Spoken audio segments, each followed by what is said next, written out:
8-ci сабак. Тема сынчыл ой жүгүртүү. Бүгүнкү сабагыбызды жалган, калпыс маалыматтан өзүбүздү кантип сакташыбыз керектигине арнайбыз. Бул үчүн бизге сынчыл ой жүгүртүү көндүмү жардам берет. Элестетип көрсөңөр, жаңылык көрүп атсаңар, силерге бул сүрөттү көрсөттү.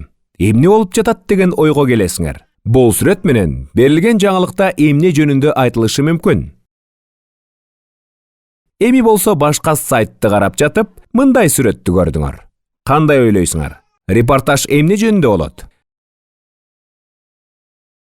Азыр болсо чындыгында кандай экенин карап көргүлө. Күткөн эмессиңер, чынбы? Көрсө чындыкты эле айтып, бирок чындыкты толук айтпай койсо да болот экен да. Бул сыяктуу торлорго түшүп калбоо үчүн сынчыл ой жүгүртүүнү өнүктүрүү керек. Ал бизге жалган, чындыкка дал келбеген маалыматтардан коргонууга жардам берет. Сынчыл ой жүгүртүү жөндөмүн өнүктүрүүнүн мыкты жолу китеп окуу. Окуунун негизги натыйжасы төмөнкү суроолорго жооп бере алганыңарда.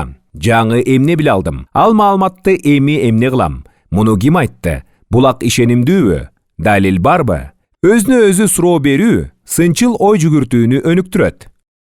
Ой жүгүртүү бул менин алган маалыматты иштеп чыгуу процесси. Сынчыл ой жүгүртүү бул бардыгын дароо ишеним менен кабыл албай, алынган маалыматты таразалоо. Эгер далили жок болсо, ал маалыматка ишенбөө. Бирок ушул эле убакта сынчыл ой жүгүртүү бул жаңы идеяларга ачык болуу дегенди түшүндүрөт.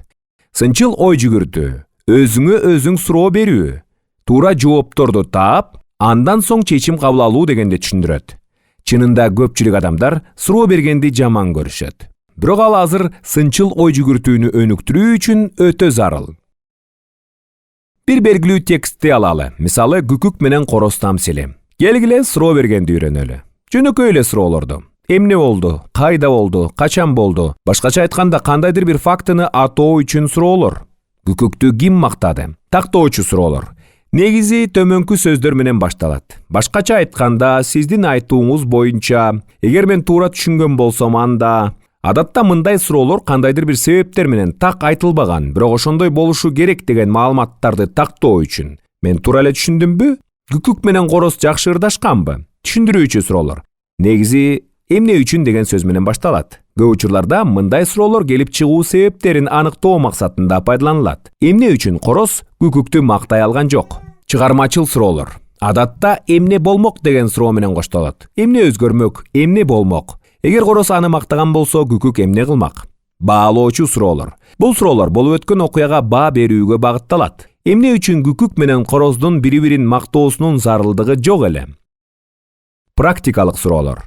Суроонун бул түрү теория менен практиканын ортосундагы байланышты түзөт. Кантип пайдалануу керек? Эми эмне кылса болот? Эгер короздун же күкүктүн ордунда болсоң, эмне кылмаксың?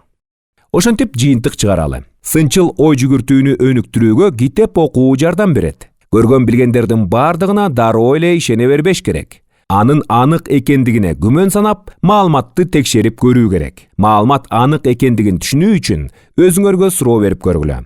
Мен муну кимден уктум? Мага маалыматты билдирген адамга ишеним артууга болобу? Мен бул жаңы билген маалыматты эми эмне кылам?